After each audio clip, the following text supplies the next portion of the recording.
ते जे देव आज्ञा असते किंवा देव संचारतो अंगामध्ये अंगात येतो लोकांच्या तो एक्झॅक्टली काय प्रकार सर्वात प्रथम तर देव कधी आपल्या अंगात येत नाही पितृ येतात। ज्या वेळेस आपण एका नामाच्या जपमध्ये असतो किंवा त्याच्या संशोधनात असतो त्यावेळेस ती कुंडलीना अडीच येड्याने सुटते। आत्मा खसखस एवढा राहतो, हे पुरं शरीर चालवणारा खसखस एवढा राहतो। ते मूर्धूसमध्ये कसं होतं, हातपाय होतात बारीक आणि पोट होतं मोठं। पाण्यामध्ये मंत्र अभिमंत्रित केले, त्यांच्या ईश्वरी नामाचे मंत्र अभिमंत्रित केल्याच्या नंतर तो धागा बांधला तर अक्षरशः 1 ते 1.5 तासामध्ये त्या पोरीचं पोट वसरलं। कारण की मुंजा साधना अशी आहे दादा, त्याला बाई चालत। याच्यामध्ये 3 ते 4 प्रकार आहेत। एक बाल मुंजा आहे, घोड मुंजा आहे, पिपळ मुंजा आहे, मसन मुंजा आहे, अनेक प्रकार आहेत याच्यामध्ये। तर जो आम्ही घेत होतो ना हा प्रॉपर मुंजा होता, म्हणजे त्याचं वय होतं 16 ते 17 वय। कारण की ती जी विद्या होती ना ती निवस्त्र बसायची, म्हणजे त्याच्यामध्ये निवस्त्र जर बसायचं आपल्याला तर मग विचार करा तो मुंजा आला तर आपल्याला पळता पण येत नाही। बरोबर, जे नाथ संप्रदायाचे तुम्ही जी दीक्षा घेतलेली आहे, जे मंत्र ते चालवायचे या पूर्ण कालावधीत, कारण की ते देवाचे मंत्र हा येणार नाही, पहिलाच घालवायचा। तर ज्या वेळेस आमंत्रण द्यायचं त्यावेळेस ही अंगावरची पॅन्ट, हे शर्ट,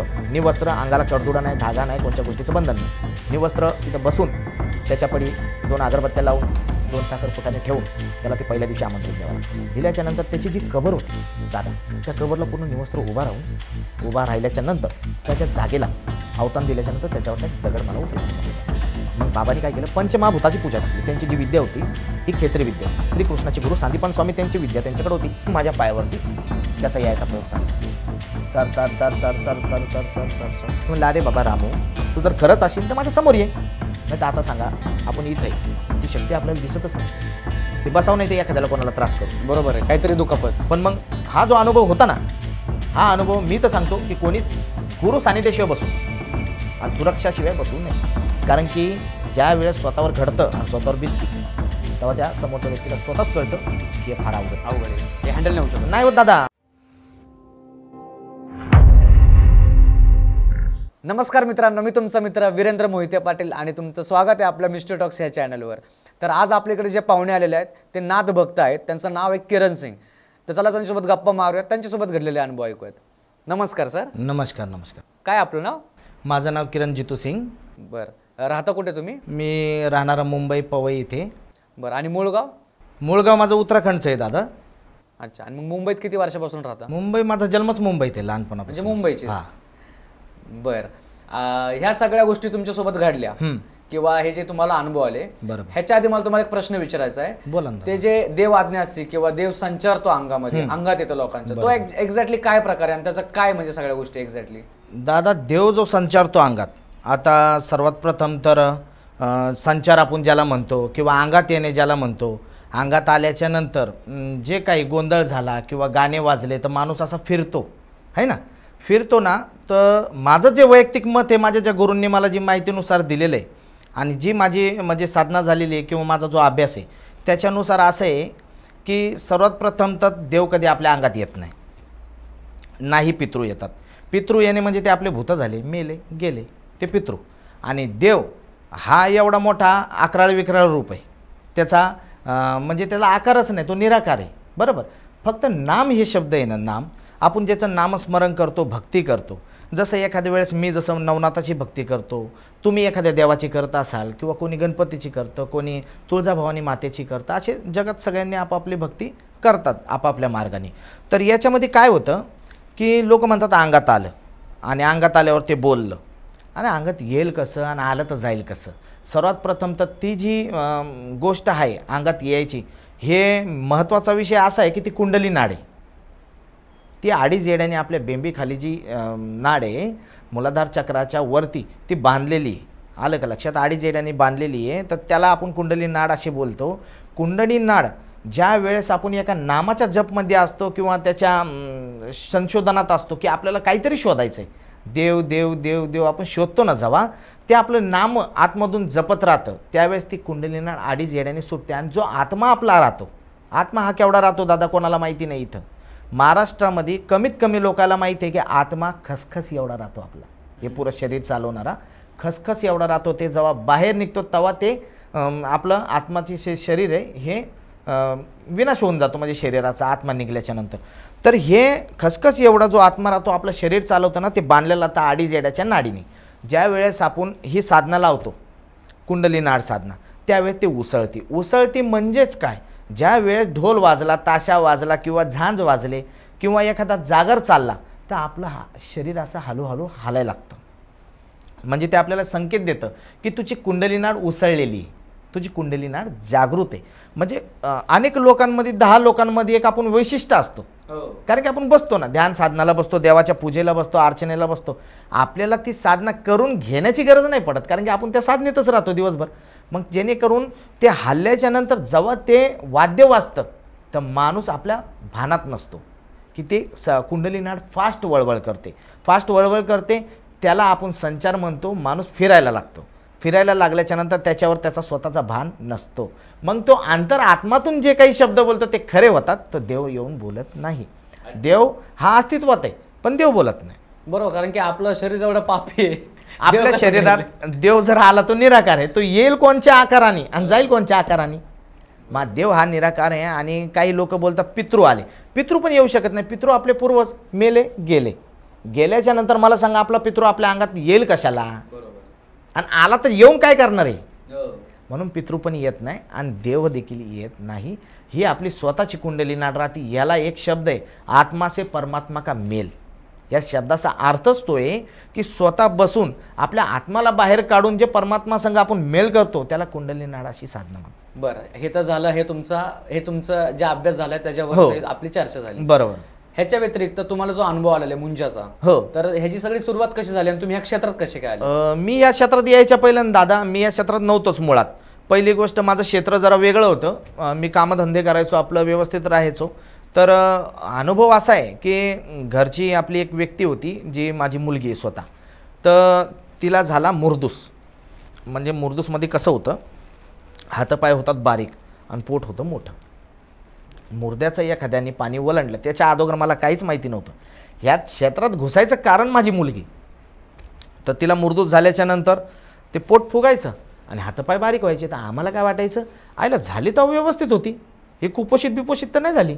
आणि आपल्या असं पण नाही ना की आपल्या मुंबईसारख्या जागेमध्ये खाय प्यायची काही कमी आहे, घरात सगळं काही गोष्टी आहे. तरी म्हणलं या पोरीला असं कसं. आणि आपण ज्या वेळेस ज्यावेळेस दवाखान्यात आपण जातो तेव्हा सोनोग्राफीमध्ये पहिलंच सांगतात हे बाळ डॅमेज आहे किंवा याला असं आहे. आता तर हे आधुनिक सिस्टम चालू आहे म्हणून तसा पण काही प्रयोग नाही. आल्याच्या नंतर त्या पोरीचे हातपाय बारीक आणि पोट फुगायचं. फुगल्यानंतर बरेचसे पैसे खर्च केले, या डॉक्टरकडने त्या डॉक्टरकडने. हे इथं 15 दिवस झालं नाही की ॲडमिट, 15 दिवस झालं नाही की ॲडमिट. तर मग मी म्हटलं माझ्या आजीला, म्हणलं हे एकदम भयानक प्रयोग. आणि म्हणलं पैसे कमवणार किती, हे तर सगळ्या हॉस्पिटलमध्ये चालले आणि आपली तेवढी कमाई पण नाही ना. तर कम से कम 3-4 लाख रुपये हॉस्पिटलमध्ये घालवल्याच्या नंतर माझे जे गुरु आहेत आता झालेले, त्यांचं नाव नाना महाराज आहे, औरंगाबादमध्ये स्थित आहेत. ते आले होते आमच्या इथं मुंबईमध्ये पहिल्यांदाच आमच्या घरी काय पाहुणे म्हणून आले होते. पाहुणे म्हणून आल्याच्यानंतर माझ्या आजीने काय सांगितलं की बाबा म्हणे एक आमची छोटीशी अशी चिमुकली बाळ आहे, तिचा असा असा प्रॉब्लेम आहे. तर म्हणे दाखवा म्हणे मला. आता ते नातपंथी, त्यांनी काय केलं दादा, एक धागा आणि एक पाण्याची बॉटल, एक धागा एक पाण्याची बॉटल 2 अगरबत्त्या घ्यायला लावल्या आणि म्हटले हे अगरबत्ती लावून त्या कुंडीत ठेवली. पाण्यामध्ये मंत्र अभिमंत्रित केले, त्यांच्या ईश्वरी नामाचे मंत्र अभिमंत्रित केल्याच्यानंतर तो धागा बांधला. धाग्याला काही गाठी बांधल्या. गाठी बांधल्याच्यानंतर त्या पोरीच्या कमरेला लावल्या आणि पाणी लावलं. तर अक्षरशः 1 ते 1.5 तासामध्ये त्या पोरीचं पोट वसरलं. बापरे, 1 ते 1.5 तासात. तर मग तो चमत्कारच झाला ना. आपण जर लाखोनी पैसे खर्च केलेत तर मग हे झालं कसं. मला विश्वास नव्हता त्याच्या अगोदर, कारण की आमच्या भागामध्ये कसं आहे, गणपती आणि नवरात्री हे 2च सण माहिती. नवनाथ कोण आहे, मसोबा काय आहे, काहीच माहीत नाही, कारण मुंबईच्या बाहेर कधी आपण आलो नाही. बरोबर. गणपती हर वर्षी येतो धुमाधामाने, तर आपण त्याच्यात जातो आणि नवरात्री जातो दांड्या खेळायला. हेच होतं आपलं. दुसरं या क्षेत्रात यायचं माझं कारणच नव्हतं. तर मग त्यांनी काय केलं, ते पोट वसरलं ना ज्यावेळेस, पोट वसरल्याच्या नंतर त्या पोरीला आराम लागला, तिच्या चेहऱ्यावर तेज आला आणि तिला लघवी झाली. लघवी पण होत नव्हती तिला बऱ्याच टायमाने. तर ती पोरगी झाली टणटण. टणटण झाल्याच्या नंतर दादा ती पोरगी 2 ते 3 महिन्यात आणि 15 दिवसात ॲडमिट होणारी पोरगी 2 महिने उलटले तर तिला काहीच एवढूसा पण त्रास नाही, ना पोटाचा ना दूध प्यायचा ना कसला. तर मग ती झाली व्यवस्थित. व्यवस्थित झाल्याच्या नंतर माझी आजी बोलली तू असं पण कोणत्या कामाला नाही, काम करतो तर जे जे भेटन ते तसं, म्हणजे गाडीवर म्हणा किंवा आपल्या दुकाने स्वतःचं किराण त्याच्यावर म्हणा की तसं करूच तर एक काम कर ना म्हणे, हे विद्या शिकून घे, लोकांचं भलं होईल. तर म्हणलं आई आपल्याला जमल का हे तिकडं जाणं येणं औरंगाबादमध्ये, आणि औरंगाबादमध्ये ते कसं आहे थोडंसं खेडा टाईपमध्ये पडतं, आहे सिटीमध्येच, पण मग तिथं काही सुखसुविधा आपल्यासारख्या इकडल्यासारख्या नाही, जसं पुण्यात मुंबईत नाशिकेत तिथं नव्हत्या. तर म्हणलं आपल्याला जमल का? ते म्हणले का नाही जमणार, करून बघ. तर मी तिथं गेलो त्यांना भेटायला. त्यांना भेटायला गेल्याच्या नंतर त्यांना बोललो मी, महाराज म्हटलं मला असं असं आहे, तर तुमचं हे कसं काय मला थोडंसं शिकायचं किंवा जाणून घ्यायचं आहे. तर त्यांनी मला एक एक नाव सांगायला चालू केले. नवनाथ महाराज म्हणे, मच्छिंद्रनाथ महाराज, पीर बाबा, हे नाव मला कधी मी ऐकलेच नव्हते ना. दाऊल मलिक बाबांचं नाव कधी ऐकलं होतं ना, नवनाथांचं नाव ऐकलं होतं. त्यांच्यामध्ये गेल्याच्या नंतर मी अखंड माझं शरीर त्यांच्या भक्तीत लावलं. म्हणजे खरंच काय हे शोधण्याचा प्रयोग खरं होतंय का. म्हणून त्यांनी मला पहिलं सांगितलं की तुला गुरुदीक्षा देता येणार नाही, कारण तू राहतो मुंबईमध्ये, तू कधी येणार माझ्याकडं, कधी बसणार. आणि या असं म्हणला, आम्ही एक भट्टीवर काम करतो आणि हे तलाव आहे, याचं पाणी पिणं वगैरे नाही का, असं होतं.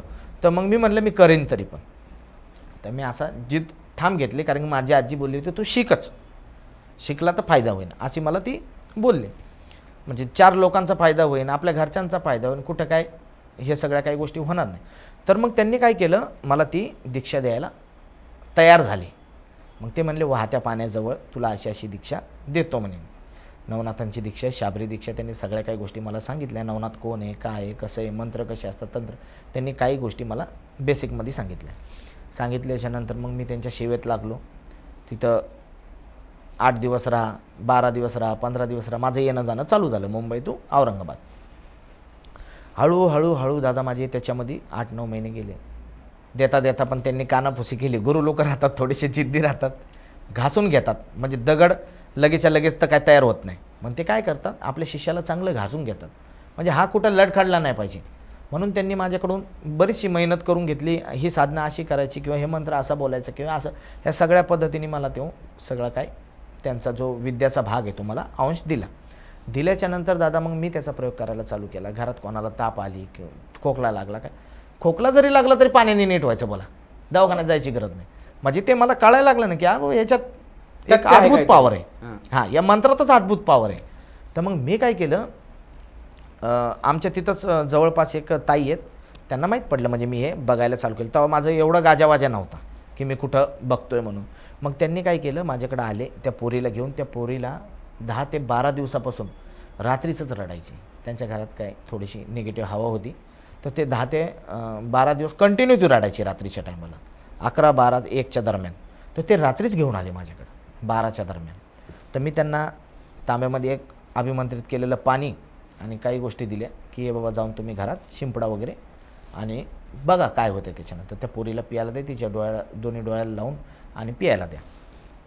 तर ती गेली बिचारी, तिने तसा प्रयोग सांगितल्याप्रमाणे केला. दादा दुसऱ्या दिवशी टणटणीत पोरगी, हां कम से कम काहीच नाही. त्याच्यानंतर तिला मी तर म्हणतो ना 1.5-2 वर्ष काहीच नाही, कधीच नाही रडली नाही, कधी घाबरली नाही वगैरे. मग मला अजून कॉन्फिडन्स आला. मग असं करत करत माझी ती विद्या पुढं निघत गेली. मग मी बरेचसे त्याच्यामध्ये कामं करत गेलो. कोणाला लेकरू नाही होत त्याचे कामं केले, कोणाला समजा नवरा बायकोचे भांडणं आहे त्यांचे कामं केले. मग असे एक कामं करत गेलो मी. बरं, मग तुमचा जो नातांचा जो प्रवास आहे तो मुंजामध्ये कसा काय आला? तो मुंजामध्ये याच्यासाठी आला की हे माझं पूर्ण शिक्षण झालं. आता शिक्षण झाल्याच्या नंतर मग आपण काय म्हणतो, काहीतरी वेगळं शिकू. आता हे तर समजा नाथपंथाचं तर आपण सगळं घेतलं आणि याला गुण पण चांगला आहे.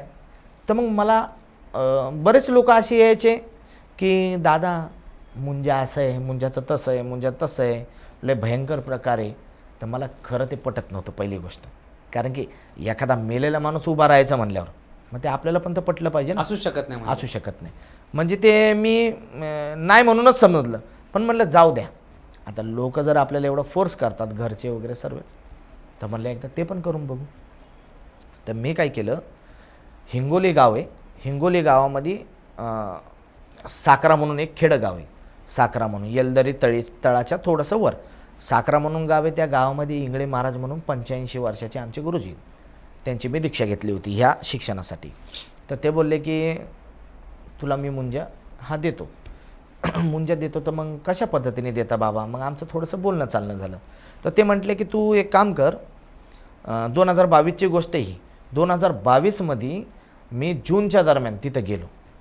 जूनला गेलो तर पावसाचा मोसम होता. मला वाटलं पावसामध्ये थंड राहील, कारण की उन्हात आपल्याला तिथं जमलं नसतं. म्हणून पावसाच्या वातावरणात मी म्हणलं बसू, आपली साधना पूर्ण करू. मुंजा आला तर ठीक, नाही आला तरी पण ठीक, कारण की मला तो अभ्यास करायचा होता नेमकं होतं आहे काय म्हणून. तर मग गुरुजी म्हणले ठीक आहे चालेल ये म्हणे. मग जूनला गेलो. जूनमध्ये आम्ही ती झोपडी बांधली, जी राहायची आमची झोपडी होती.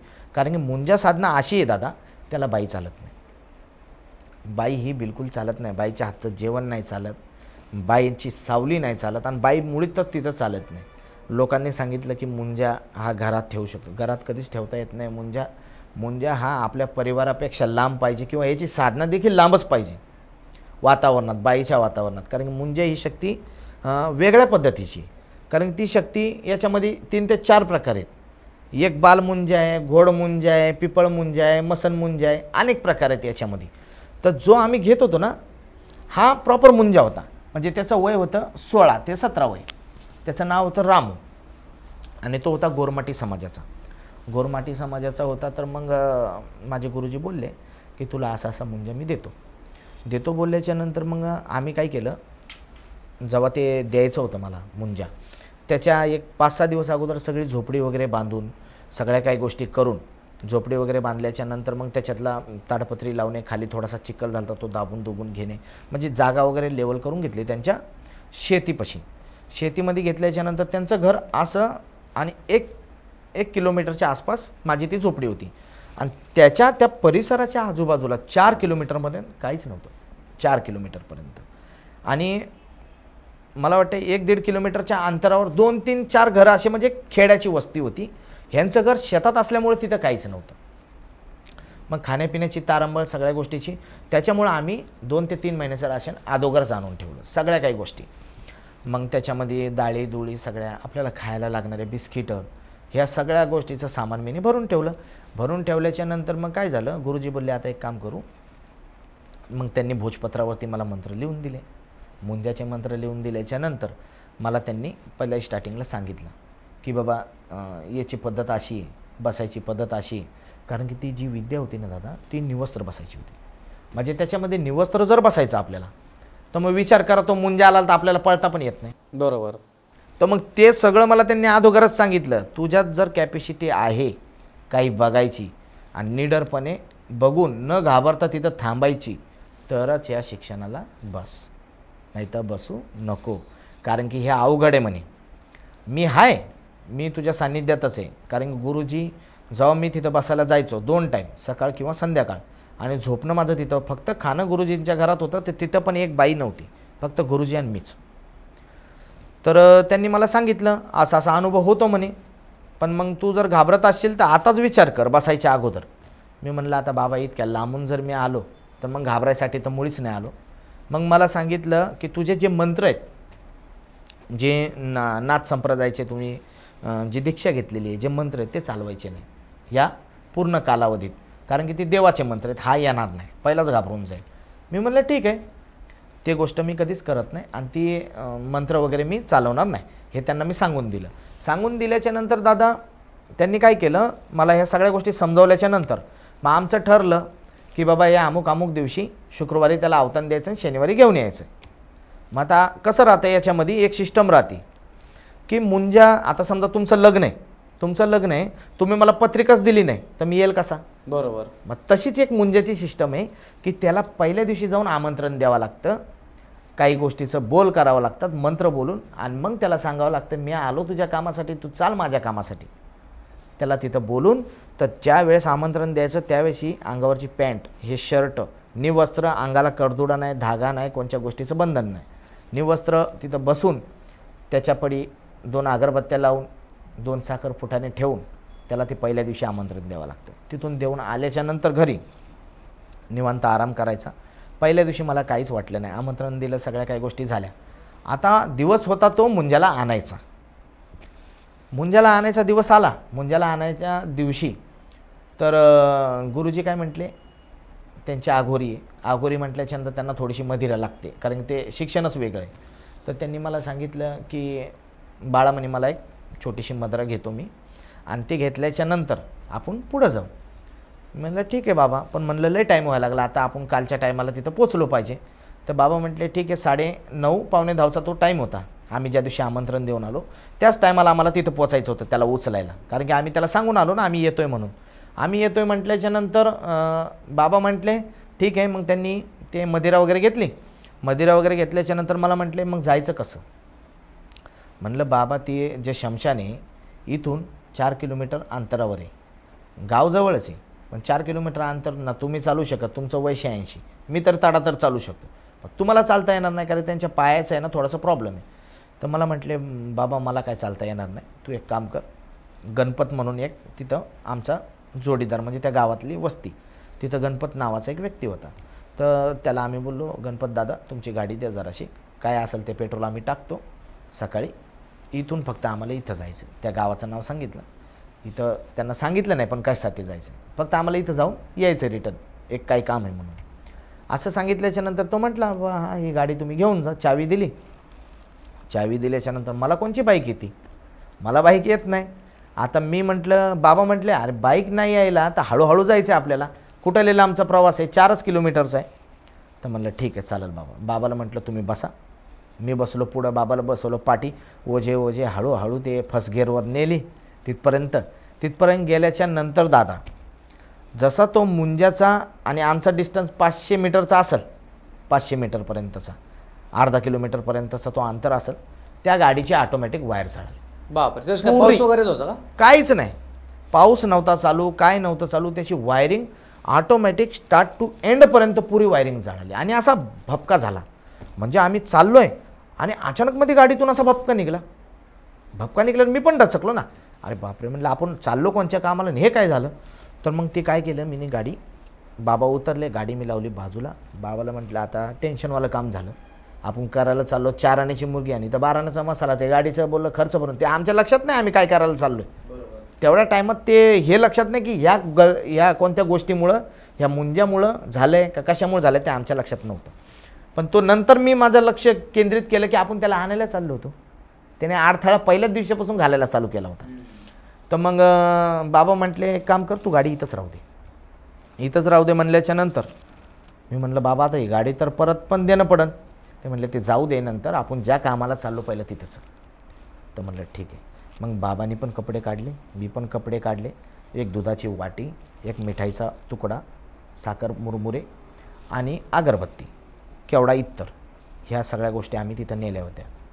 तिथं नेल्याच्या नंतर त्याला अवतान दिलेलं होतं, त्याचा मानपान त्याला दिल्याच्या नंतर त्याची जी कबर होती दादा, त्या कबरला पूर्ण निवस्त्र उभा राहिल्याच्या नंतर त्याच्या जागेला अवतान दिल्याच्या नंतर त्याच्यावरचा एक दगड मला उचलायचा होता माझ्या हाताने. मग बाबांनी काही तिथं मंत्र बोलले आणि मला म्हटले बेटा तो दगड उचल. आता तो दगड उचलता मग मी आपल्या साध्या भोळ्या भक्तीमध्ये तो उचलला. तिथं धुवून वगैरे घेतला, दुधाने आंघोळ घातली, पाण्याने तिथंच आंघोळ घातली, त्याच्याच समाधीवर. त्याची ती जिवंत समाधी होती तिथं, तो म्हणजे मेला तसा तिथं पुरलेला होता. हां, म्हणजे त्याच्याहून त्याला आम्हाला उचलायचं होतं. आता ते बाबांची जी शक्ती होती त्याप्रमाणे आम्ही त्याला उचलल्याच्या नंतर दादा तो घेतला आणि आता ती गाडी आणि तो जो खडा होता तो माझ्या मीने खिशात टाकला, एवढा खडा होता, खिशात टाकला आणि गाडी धरली. चालत आम्ही बाबाला त्या गाडीवर बसवलं, कारण की आता म्हातारा माणूस हा कुठपर्यंत चालणार नाही का. मग म्हातारा माणूस आहे म्हणून त्यांना त्याच्यावर बसवलं. दम्मानं मी हळूहळूपर्यंत त्या माणसाच्या घरापर्यंत गाडी लावली आणि आम्ही गेलो सरळ घरी जायच्या आधी बाबा म्हटले हे काढ बाहेर, एका कपड्यात ह्या झाडाला बांध. त्यांची जी विधी, त्या विधीप्रमाणे मी काढलं, झाडाला बांधल्याच्या नंतर घरात गेल्याच्या नंतर आम्ही थोडे 2-2 घास खाल्ले आणि त्या दिवशी झोपून गेलो. त्या दिवशी झोपून गेल्याच्या नंतर मग आमची जी खोपी होती, आता दुसऱ्या दिवशी सकाळ झाली, आता त्या मुंजाला स्थापना द्यायची, म्हणून त्या स्थापनेसाठी पिंपळाची कलम लागत होती. मग ती पहिल्याच आम्ही आणून ठेवली होती. पिंपळाची कलम, साखर फुटाणे, तुपाचा दिवा, असे काही बरेचसे त्याच्यामध्ये सामग्री होती. त्या सगळ्या सामग्र्या आम्ही पहिल्याच आणून ठेवल्या होत्या. तर मग तिथं काय केलं, दिवा लावला तुपाचा. मग बाबांनी काय केलं, पंचमहाभूताची पूजा टाकली. त्यांची जी विद्या होती ही खेसरी विद्या होती. श्रीकृष्णाचे गुरु सांदीपन स्वामी त्यांची विद्या त्यांच्याकडे होती. तर त्यांनी काय केलं, त्यांच्या विद्याप्रमाणे ती पंचमहाभूताची पूजा आखल्याच्या नंतर एकदम सुबक अशी पूजा आखल्याच्या नंतर तिथं त्याच्यावरती तो मुंज त्याला स्थान दिल्याच्या नंतर मग कच्च्या दोऱ्याने मला 7 वेढे मारायला सांगितले आणि मग मला पूजाची पद्धत समजून दिली की तुला अशा पद्धतीने 2 टायमाला तुला बसायचं आहे. ठीक आहे म्हटलं. मग ती पद्धत अशी होती की दादा त्या शिक्षणाला मला पूर्ण निवस्त्र बसावं लागायचं. जसं तुम्ही पहिले हां, सांगितलं तसं. पूर्ण निवस्त्र. आता पहिलाच दिवस होता म्हणून गुरुजी माझ्यासोबत होते. आता दुसऱ्या दिवशी झालं काय, पहिल्या दिवशी गुरुजींनी ते सगळं मांडलं वगैरे. मग मी अर्धा पाऊण तास बसलो. मग ते मंत्र माझे पाठच होते. पहिल्या दिवशी मला काहीच नाही वाटलं. पहिल्या दिवशी माझा तो अनुभव काहीच नव्हता, म्हणजे शून्य. तर मला काय वाटायला लागलं, त्याला शेंदूर वगैरे लावलं नव्हतं का, मला काय वाटलं हे काहीतरी आपलं सोंग आहे, हे काय होत नाही आणि हे काही येत नाही, माझं मन असं. पण बाबा म्हणले तू काळजी करू नको, 100% ते येणार, ती फक्त आता तुझी ताकद ठेव पुढची. आता मला वाटलं मला घाबरवायला सांगतात का काय, कारण काय राहतं की आपण ही कधी गोष्ट केली नव्हती ना, त्याचा अनुभव पण नव्हता, 0 अनुभव होता. हां, माझ्याकडं असे अंगात लागलेलं कोणाचं काय बायाचं असे लोक आले, पण खरं म्हणून काय ते आपण कधी बघितलं नव्हतं. म्हणून मग मी तिथं बसल्याच्या नंतर चालू झाला प्रयोग. पहिला दिवस गेला, दुसरा दिवस गेला दादा, माझं रोज तेच शेड्यूल, सकाळ संध्याकाळ 2 टाईम त्याची पूजा व्हायची. मग आता पूजा अशा पद्धतीने व्हायची की कपडे काढून ठेवायचे, निवस्त्र, ते पूर्ण घर पॅक, 2 अगरबत्त्या लावायचा, तुपाचा दिवा लावायचा, दिवा लावल्याच्या नंतर त्याला खायला ठेवायचे, 7 पिंपळाचे पानं लावायचे, 3 इकून 3 तिकून मधी एक.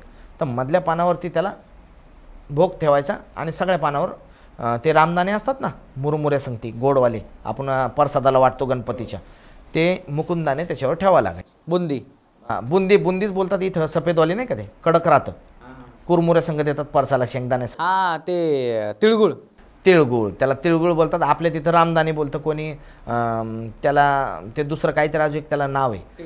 हां, ते तिळगुळ सफेदवाले ते ठेवल्याच्या नंतर आहे ना, तर मी बघायचो दादा, पहिला दिवस गेला, दुसरा दिवस गेला, त्याला मुंग्या लागायच्या बरं का, ती खादफीत कोणी नव्हतं ती, तर मुंग्या लागायच्या आणि ते संपून जायचं. मी संध्याकाळी येईपर्यंत आता मुंग्या काळ्यावाल्यालाही झाले होते तिथं.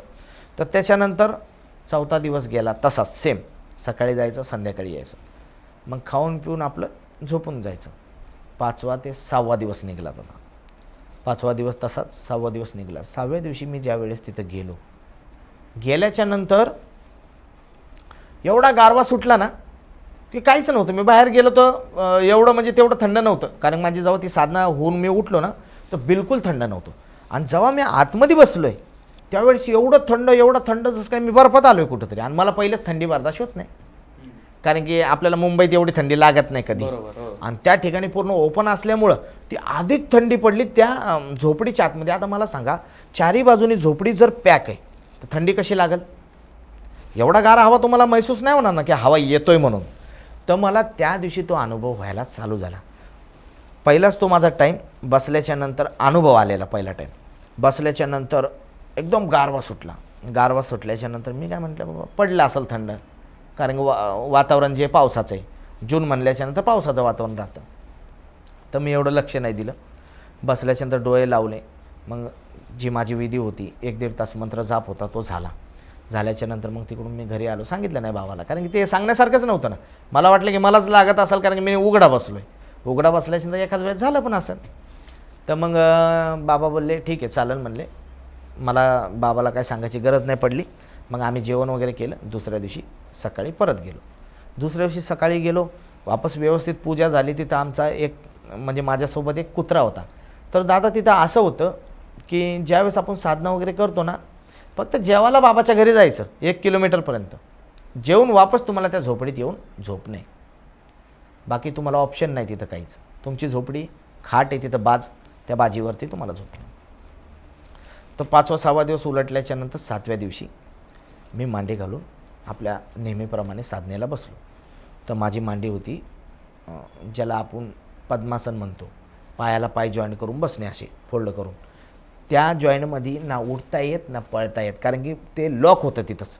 लॉक झाल्याच्यानंतर आपली जी ध्यान आहे, जी आपण ज्या साधनेला बसतो, ती साधना एकदम अशी मनापासून होते, कारण की त्याला उठताच येत नाही, लॉकच तुटत नाही लगेच. तर मग बसल्याच्या नंतर दादा अचानक मध्ये माझ्या पाठच्या बाजूला असं ना जडावा झाला, म्हणजे अंग असं जड झालं. तर मी म्हटलं अरे बापरे, हे काय आता नवीनच झालं आहे म्हटलं. जड झाल्याच्या नंतर मी काय विचार केला, काहीतरी असेल, आपण दिवसभर मेहनत करतो, पाणी आणतो नदीवरून, कपडे धुतो, कारण की स्वतःच्या हाताने स्वतः करावं लागतं या विद्येला. जेवण आपल्या हातानेच बनवतो, भांडे आपल्या हातानेच घासतो. मग होत असेल आशेने, कारण की लांब लांब आहे ना, नदीला जा, वापस या, जेवण बनवा, हे करा. तर मला काय वाटलं, माझ्या या थकव्या भिकव्यामुळं मला असं होत असेल. तर मग तो दिवस गेला. तो दिवस गेल्याच्यानंतर दुसऱ्या दिवशी दादा मी असं झोपलो, सरळ झोपलो. तर हवा पिक्चरचं दृश्य कसं आहे, सेम टू सेम माझ्या पायावरती त्याचा यायचा प्रयोग चालू झाला. Sir sir sir sir sir sir sir sir sir sir. बरं, जे तुम्ही म्हणताय ते येत होतं, ते तुम्हाला कसं कळलं की ते मुंजाचे म्हणून? मग ते जाणवत होतं ना दादा, आपण ज्या साधनेला बसलो, आता हवा जर आपल्या अंगावर आली तर आपल्याला वजन कसं वाटेल? हो. किंवा एखाद्या पायावर जरी गोळा आला तर दोन्ही पायावर कसे येतील? आला तर एका पायावर आला पाहिजे. किंवा आपल्याला जरी जाणवलं तरी हवा ही जरी आपल्याला लागत असली तर मग हवा लागताना असं वजन कसं होईल? जसं काही कोणीतरी माणूस आतमधून घुसतंय आपल्या ह्याच्यामध्ये गोधडीतून. तर मग माझी जी सवय होती, गोधडीला असे पाय लावायचे आणि गोधडी पूर्ण डोक्याला अशी झाकून घ्यायची. तर ते खालच्या बाजूनी ना, दोन्ही बाजूनी जसं कोणी हात ठेवून आहे ना, असं चढतंय माझ्या अंगावर हळूहळू. दिसलं वगैरे नाही, ऐकायला काय नाही आलं, पण जे इथून चालू झालं सर सर सर सर असं यायला, ते असं हळूहळू हळूहळू माझ्या छातीपर्यंत. आता कोणाच्याही काळजाच्या इथपर्यंत आलं ना माणूस थोडा तरी डचक. तर मीने काय केलं, ती एक धाप टाकली. म्हणजे ते इथपर्यंत यायच्या पहिलेच मी असा उठून बसलो. आणि त्याचं नाव होतं रामू. तर मी म्हणलं, अरे बाबा रामू, तू जर खरंच असेल तर माझ्या समोर ये. मग तू असा सतून काय करशील? कारण की त्यांनी तो पहिलाच प्रयोग चालू केला ना. आणि मग मला पहिलाच अनुभव तो एकदम भयानक झाला. म्हणजे दडपण पडल्यासारखं झालं ना मला. आणि आता तिथं बोलायला कोण नाही ना, सांगायला कोण नाही, पुरं रात्र काढायची. तो झोपल्याच प्रयोग चालू झाला. तर मग मी त्याला तसं बोललो ना, तू सतवू नको, तू मला तुझं रूप दाखव, असंच एवढाच शब्द बोललो. मग दुसरं काही त्याला बोललो नाही. परत मी झोपून घेतलं. ते 1 ते 1.5 तास दादा मला काय नाही वाटलं.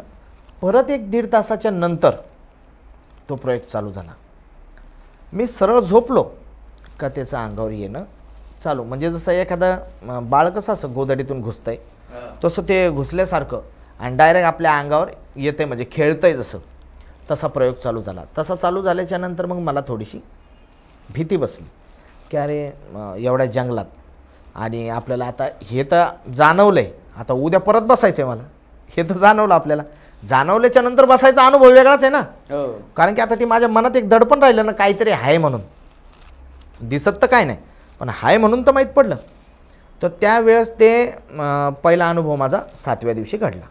7व्या दिवशी घडल्याच्या नंतर मग कसं करत 3:30 3:30 वाजले. 3:30 वाजल्याच्या नंतर मग मला थोडा डोळा लागायला चालू झाला. डोळा लागायला चालू झाल्याच्या नंतर तर मग मी झोपी गेलो. तर दुसरा दिवस तर दादा सल्लग आहे ना, हे रात्रीचा कार्यक्रम चालू झाला. 7व्या दिवसाच्या नंतर रोज मुंजा हा येणं, पण तो तशाच याच्यात यायचा, पण जाणवायचा की मुंजा आलाय म्हणून. तर मग वापस मग दुसऱ्या दिवशी बसलो. तर दुसऱ्या दिवसापासून आहे ना, अनुभव माझे वाढत गेले त्या मुंजाविषयी.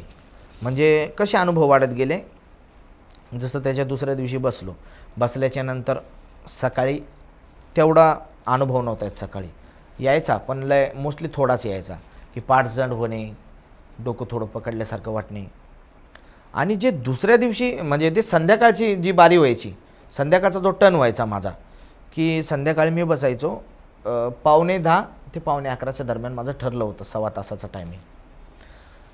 तर मग 10:15ला बसल्याच्या नंतर मी असं खालीच आहे बसलेलो, पद्मासन घातलेलं आहे, निवस्त्र आहे, शाल वगैरे लटकवलेली. दुसरी एक अजून गोष्ट, त्याच्यामध्ये तुम्हाला मुंगळे जे राहतात, मुंगळे जे मुंजाला आपण खाद्य टाकतो, मुंगळे पण एवढे यायचे ना अचानकमध्ये त्या टायमाला, त्या वेळेला ज्यावेळेस आपण साधनेला बसत डोळे बंद राहायचे आणि उठून बघितलं ना, चारी बाजूने आपले मुंगळे राहायचे. बापरे, भरलेले. म्हणजे ते जेव्हा आपण मंत्र जाप करायचो ना, ते मंत्र जाप थांबवण्यासाठी किंवा त्या मुंजाला आपण आवततोय किंवा बोलवतोय त्याच्यामध्ये अडथळा आणण्यासाठी हे मुंगळे, या किडे मकोडे हे यायचे, अंगावर बसायचे, चावायचे. तर आपल्याला ते ध्यान भटकवायचं नाही, आपलं ध्यान फक्त त्याच्यावरच. मग लक्ष केंद्रित करून वापस आपण बसायचं. बसल्याच्या नंतर मग आपण जेव्हा डोळे लावले, पद्मासन घातल्यानं पूर्ण निवस्त्र बसलो. तर दादा आपण खाली बसलेलो असलो ना तर असं वाटायचं आपण वर तरंगतोय, बापरे. ऑटोमॅटिक फिरतोय, चक्कर येते, म्हणजे ते अनुभवच चालू झाला ॲक्च्युली. म्हणजे आपल्याला खरं खरं जर आपण खाली बसलोय असा तर माणूस वर कसा जाईल, काहीतरी शक्तीच आहे ना. मग त्याचा आभास व्हायचा की बाबा कोणीतरी वर नेते, वर नेते आणि मला वर फिरवते. मग कधी कधी असं वाचायचं आपल्या डोक्याची हे विचार असतील किंवा काय, पण आता ते विचार असण्यासारखं आपण काही नादान पण नाही का मनगटानं शेंबूड पुसत नाही की आपल्याला कळत नाही काय चाललंय म्हणून. मग वापस दुसऱ्या दिवशी प्रयोग बघायचा काय होतोय. दुसऱ्या दिवशी पण तसंच, पाठी तरी जड होणार किंवा समोर तरी असं काहीतरी फिरल्यासारखं वाटणार किंवा दिव्याची जी वात आहे ती अशी लपलपल्यासारखी होणार आणि गार हवा सुटणार. हे त्याचे प्रयोग चालू झाले. असं करता करता दादा एक एक संकेत भेटायला लागला. संकेत भेटायला लागला ना जसा, तर मग मी कळून चुकलो की मुंजा हा शक्ती खरीच आहे. त्याची माझी जी म्हणजे आपण म्हणतो की खरंच त्याला पाहिलं, तर मग मी पाहिलं म्हणून नाही म्हणू शकत, जे आहे खरं ते खरं आहे. पण मग महत्त्वाचा विषय असा तगडा अनुभव होता की ही साधना मी जे म्हणजे वक्तव्य करतोय की ही साधना करताना खरं म्हणलं तर गुरुच्या सानिध्यातच करावी, नाही तर करूच नाही, कारण की ही जीव घेणं पण होऊ शकतं. कारण की त्याच्यानंतर ज्या वेळेस मी बसायचो ना तर माणसाला एक धासकी बसल्यासारखी होती की आपल्याला आता हे रोजच घडायला लागलं आहे काय ना काय विचित्र वेगळं. ते ज्यावेळेस पूजेला बसायचो ना हा प्रकार घडायचा, थंड वरती चक्कर आल्यासारखं, फिरल्यासारखं, आशक्त वाटल्यासारखं. मला पहिलं वाटायचं की बाबा आपल्या मुंबईच्या जेवणात इथं जेवणात टेस्टमध्ये बदल होती म्हणून कमी खातो म्हणून कमजोरी आली असेल, पण तसं पण काय नाही. दुसऱ्या दिवशी आराम करून पण बसून बघितलं तरी पण तेच अनुभव यायला लागल्याच्या नंतर मग ज्यावेळेस आपण असं बसायचो त्यावेळेस वर उठल्यावानी व्हायचं, वापस खाली बसल्यावानी व्हायचं, म्हणजे काही अनुभव घडायचे. पाठून फिरतोय, समोरून येतोय, असे अनुभव चालू झाल्याच्या नंतर तर बाबांना मी सांगायला चालू केलं. आता आपले गुरु आहे म्हणल्यावर त्यांना सांगणंच पडत नाही, एवढे तगडे अनुभव व्हायला लागलेत. बाबा म्हणे काळजी करू नको, तुला त्याचं रूप दाखवल, पण तो आलेला आहे, चालू झालेला आहे, त्याला तू भोग द्यायला चालू कर. तर एक पद्धत कशी होती की जे पण काही जेवण बनायचं, आता समजा आपण एक ताट वाढलं, त्या ताटातलं आपण खायच्या अगोदर ह्या सगळ्या सिस्टममध्ये सगळ्यात पहिलं त्याचा एक घास काढून ठेवायचा. तर मी एकदा काय केलं, नोटीस केलं आणि ह्या गोष्टीला बाबांनी मला सांगितलं होतं की जर तुला खरंच बघायचं असेल तर एक वाटी अशी झाकून ठेवायची. तर एक घास मी डाळ भाताचा काढून तिथं ठेवला, कारण मी व्हेजिटेरियन आहे. मुंजा या साधनाला व्हेजिटेरियन लोक खूप कमी चालतात, कारण मुंजा हा नॉनव्हेज त्याला पसंदीदा आहे. नॉनव्हेज, त्याच्यानंतर बोंबील, झिंगे, आणि तो विशेष म्हणल्यावर तो गोरमाटे असल्यामुळे त्यांच्यामध्ये वशात मांस मच्छी जास्त खातात. आणि मी व्हेजिटेरियन असल्यामुळे मी काय करायचो की त्या मुंजाला माझ्याकडे आकर्षित करण्यासाठी मी गोड वस्तू जास्त ठेवायचो. हां, तर मग मी त्याला चिकन बिकनची लालच देत नव्हतो, कारण की आपणच खात नाही, त्याला देणार कुठून. मग ज्या वेळेस मी बसलो, तो डाळ भाताचा घास तिथं ठेवला, ती वाटी झाकली. वाटी झाकल्याच्या नंतर दादा अक्षरशः तो डाळ भाताचा घास आहे ना त्याच्यावर दगड ठेवला होता मी, एवढा गायब झाला होता डायरेक्ट ऑटोमॅटिक. हां, गायब झाला होता. म्हणजे ते जे झाकण निघलं होतं का नाही तसंच ते दगड बिगड सगळं तसंच. 3 ते 3.5 तासामध्ये नंतर मी ते उघडून बघितलं, त्याच्यातलं थोडेसे असे छिटे लागलेले होते, बाकी सगळं गेलं होतं. आता जर ते मुंगे खाईल तर मुंगी दिसतील आपल्याला, तिथं मुंग्या जमा झालेल्या, मुंग्या पण नव्हत्या, काहीच नव्हतं. मग मी बाबांना सांगितलं असं असं झालं. बाबा म्हटले नाही होतं ते, मुंजा हा खातो पण. तर म्हणलं बाबा मग ते मला दिसल कवा. तर असे करता करता 15-16 दिवस तर असे पण उलटले होते. 40 दिवसाची माझी साधना होती. तर बाबा बोलले आता तुला याच्या पुढं आणखी काही वेगवेगळं दिसायला चालू होईल, काहीतरी आवाज येईल. तर दादा अक्षरशः मला आवाज तर नाही आला, पण ते हाय म्हणून एवढं 100% होतं. अस्तित्व जाणवलं, पूर्ण अस्तित्व जाणवलं. त्याच्याकडून मी काम करून पाहिलं ना, त्याचा एक अनुभव असा आहे की खरंच आहे म्हणून विचारायला जेव्हा मी आमच्या तिथं हिंगोलीमध्ये साखराच्या गावामध्ये बसलो, खेडं गाव आहे, तिथं लोड शेडिंगच्या लाईटी चालतात, वायर टाकून देतात, ते आकडा दुपारच्या नंतर काढून टाकतात. आणि ती लाईट पण एवढी डिम ना, त्याच्यावर तुम्ही दुसरं काहीच नाही करू शकत, ती लाईटच फक्त तुम्हाला उजेडच, ना फॅन ना काय ना काय. आणि मग त्यांनी काय केलं, ती लाईट सकाळची मला वाटते 12-12:30ला जायची, 4-4:30च्या नंतर येत होती, लोड शेडिंग टाईप होतं ते. तर मग बाबांना मी बोललो की बाबा ही लाईट कधी जाते कधी येते, तर बाबाने मला टायमिंग वगैरे सांगितला होता, तर मी तो लक्षात ठेवला. मी म्हणलं रोजच जाते ना? ते बोलले हां रोज जाते. मग मी त्या मुंजाला बोललो की अरे रामू बेटा, चल तू खरंच आहे ना, खरंच आहे, तर ही गावाची जी लाईट आहे आणि आपल्या घराची जी लाईट आहे आज गेली नाही पाहिजे, तर मग मी तुला खरं समजतो. नाही तर मग असे कितीच वायू येतं आणि किती वारा येतो ना, आपण चालतो तर रस्त्याने किती राहतात. असं मी त्याला शब्द टाकला. शब्द टाकल्याच्या नंतर दादा त्या दिवशी लाईट गेलीच नाही. दररोज जायची का त्याच्या आधी? दररोज जायची, दररोज. आणि त्या गावाचा अनुभव आहे आज पण. त्या गावामध्ये येलदरीच्या बाजूला साखरा म्हणून गाव आहे हिंगोलीमध्ये, त्या गावाचे सगळे लोक मला ओळखतात. आज पण त्या गावाची लाईट जाते, आज पण जाते. तर ती गेलीच नाही, गेली नाही. पण मग ती गेली नाही म्हणून मी कोणाच्या घरात बघायला नाही गेलो दुसऱ्याची गेली का नाही, मी तिथंच होतो. पण एवढं मला अनुभव आला की ती गेली नाही. त्याच्यानंतर मग तो पुरा दिवस गेला. गेल्याच्या नंतर मग मी म्हटलं, गुरुला न सांगता केले हे प्रयोग, मी त्यांना सांगितलं नव्हतं. मी म्हटलं आपल्या ह्याच्याने आपण काहीतरी करून बघावं का, माझा वयम आहे का, डोक्याची काय बुद्धी आहे माझी की मला ते दाखवतो सुचतं, असं काय का. तर सिस्टम अशी झाली दादा की मी गुरुला न सांगता एक प्रयोग करून बघायचा ठरवलं. माझ्या मनालाच ठरवलं की ही शक्ती आपल्याकडे आलेली आहे, तर खरंच आहे का खोटं याचा एक प्रयोग करतो. तर मी त्याला सांगितलं, म्हटलं रामू बेटा, तो दिसत नव्हता बरं का, आणि ऐकायला पण येत नव्हतं हे पण सांगतो. कारण की लोक काय म्हणतात, मग दिसत होतं तर कामं का नाही केले, कोणी काही सांगतं. जग दुनिया आहे, 10 तोंडाने 10 लोक बोलतात. तर मग त्याच्यामध्ये मी असा अनुभव घ्यायचा ठरवला की याला एक काम सांगून बघायचं आपण. तर काम सांगून बघायचं, तर काम सांगायचं काय, आता मला लागती बिडी, कारण की आमची जी साधना आहे त्याच्यामध्ये बिडी लागते. लोक गांजा पितात, कोणी काय पितात, तर मला ती बिडीची सवय आहे पहिल्यापासून. आणि माझ्या गुरुजीला तंबाखूची सवय, गायछापची. तर मी काय म्हटलं, आज ह्याच्यासोबत जातो आणि ह्याला काहीतरी वस्तू सांगतो आणि ह्याला सांगतो की पैसे दुकानवाल्याला घ्यायला नको लावू. मग तर कळलं. मग त्याला बोललं, अरे रामू, तू जर खरा असशील तर आपल्याला आता काही वस्तू लागणार आहे, आपल्याला काही वस्तू लागणार आहे, पण आपल्याजवळ पैसे नाही, तर त्या दुकानवाल्याने आपल्याला पैसे नाही मागितले पाहिजे. असं मी त्या दगडाला बोललो. ते दगड एवढूसा, त्याला शेंदूर लावलेला. बोलल्याच्या नंतर तो मुंजा बोलल्याच्या नंतर तिकडून निघाल्याच्या नंतर साखरा हे गाव 6 किलोमीटरच्या अंतरावर होतं. तिथून लिफ्ट मागितली. लिफ्ट मागून मी पुढे गेलो. गावातले लोक सगळे लिफ्ट मागूनच जाता येत होते त्या वाहनांवरती. आणि मी 15-16 दिवस पहिल्यापासूनच गेलो होतो, तर माझी चांगलीच ओळख झाली होती पुऱ्या गावामध्ये. तर तिकडे गेल्याच्या नंतर दादा त्या ठिकाणी त्या जागेवरती दुकान होतं, टपरी. त्या मार्केट म्हणजे ते मार्केटच लागतं त्याला, की सगळं काही सामान वगैरे लागलं की तिथं जावं लागतं 6-7 किलोमीटरवर. तिकडे गेल्याच्या नंतर ते टपरीवाल्यापाशी गेलो. टपरीवाल्यापाशी गेल्याच्या नंतर मी त्याला एक गायछाप मागितली, एक बिडीचा कट्टा मागितला. त्या दोन्ही त्यांनी वस्तू दिल्या आणि आणखी काहीतरी खायचं वस्तू 1-2 घेतल्या होत्या. त्या बिडीच्या दुकानातून नव्हत्या घेतल्या, तर किराणा दुकानातून घेतल्या होत्या.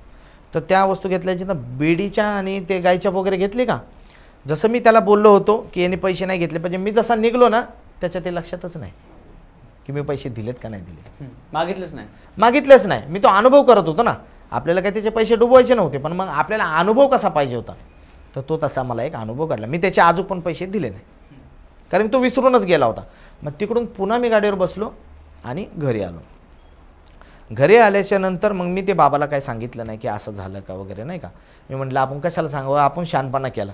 गुरुजी म्हणते ना अजून मग हे कशाला केलं, ते असं नव्हतं होत, कारण की काही कोणी बोलू शकतं म्हणून मी कोणाला सांगितलं नाही. मग त्यावेळेस मी तिथं बसलो. बसल्याच्या नंतर मी विचार केला की अरे खरंच असू शकतंय का. तर मग माझं शिक्षण वापस तिथं बसायला चालू झालं. सगळ्या काही गोष्टी घडल्या. मग तुम्हाला सांगतो मी, हळूहळू करत असे 20-22 दिवस निघून गेले. पण रोज रात्रीचा जो प्रयोग व्हायचा ना, तो एकदम भयंकर व्हायचा. अंगावर चढणे, अंगावर खेळणे, पाठ जड होणे, म्हणजे असं एकदम भयंकर.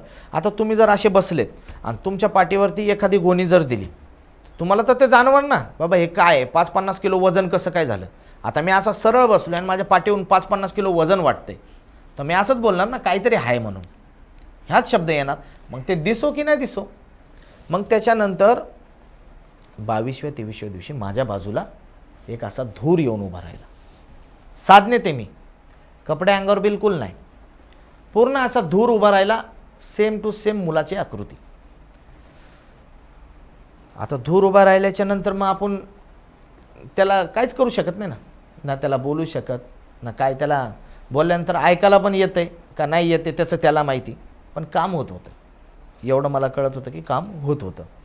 मग त्यावेळेस ते धूर आला. धूर आल्याच्या नंतर मी आपली साधना करतो आहे, कारण गुरुजींनी सांगितलं होतं जवळ साधना पूर्ण होत नाही, मंत्र पूर्ण होत नाही, इथून बैठक तोडायची नाही, उठायचं नाही. उठला ती तुझी जबाबदारी. मग ते काही पण होत तिथं. मग दादा मी मंत्र जाप करतो आहे, बोलतो आहे. मग त्या मंत्रांमध्ये काही शब्द राहतात मुंजाला दिलेल्या, त्या शब्दानुसार तो मुंजा येतो. आल्याच्यानंतर तो रूप घेतो धुराचं रूप घेतल्याच्यानंतर विचारत पडतं माणूस, अरे या काय असू शकतं. बरोबर. कोणी विचारत पडतो ना, वेगळंच दिसतं ना, कारण ते वेगळंच झालं ना.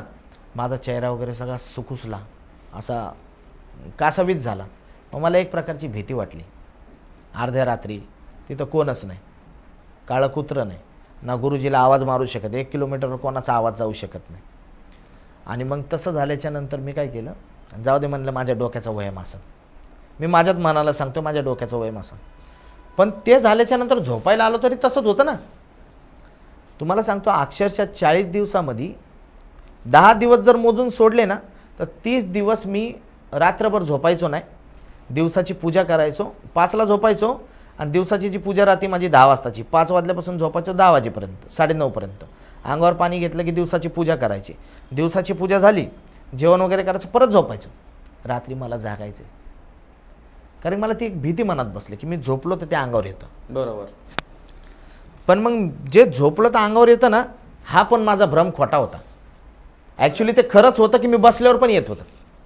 अच्छा, पण ते जाणवत नव्हतं. हां, नाही जाणवत होतं ना, बसल्यावर पण यायला जाणवायला लागलं. कधी 21 दिवसाच्या नंतर, 21 दिवस उलटले तेव्हा झोपताना येत होतं. 14 दिवसानंतर, 7 दिवसानंतर तो असा जाणवायला चालू झाला. 14 दिवसानंतर तो अंगावर खेळायला चालू झाला. 21 दिवसानंतर मी म्हटलं चला झोपायचंच नाही, आपल्याला मोबाईल बघत बसू. काय मोबाईल एक साधन आहे आपल्याला रात्रभर गाणे वगैरे ऐकायला. तर मग मी असा मोबाईल घेऊन बसायचो. बाज होती, बाजवर बसायचो, बिडी वगैरे तिथंच राहायची, पाण्याचा हंडा राहायचा, सगळ्या काही गोष्टी राहायच्या.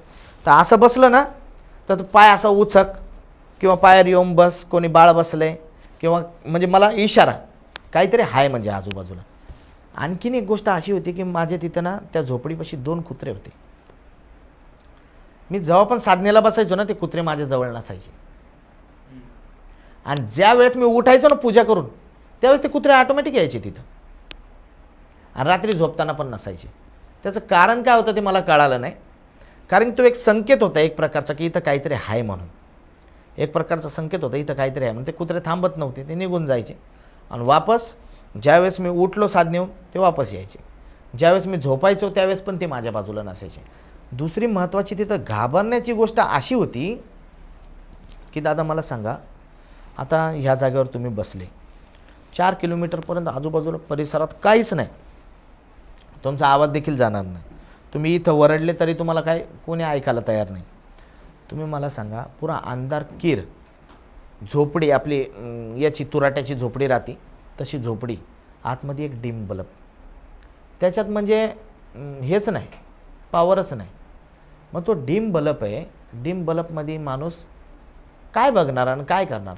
आणि ॲक्च्युली कधी कधी अचानकमध्ये रात्रीची माझ्या झोपडीची लाईट जायची, बाबाची राहायची, कारण बाबाची लाईट मला तिथून दिसायची की चालू आहे.